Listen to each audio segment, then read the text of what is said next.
खबर खेसारी लाल यादव से जुड़ी है। आमिर खान की मूवी के कारण विवादों में थी खेसारी लाल यादव की रंग दे बसंती। कोर्ट पहुंचा था मामला।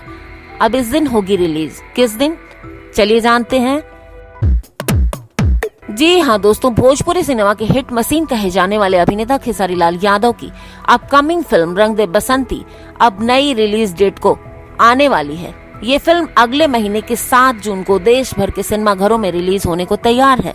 फिल्म आमिर खान की मूवी के टाइटल के मैच होने और जय श्री राम के नारों को लेकर विवाद में रही।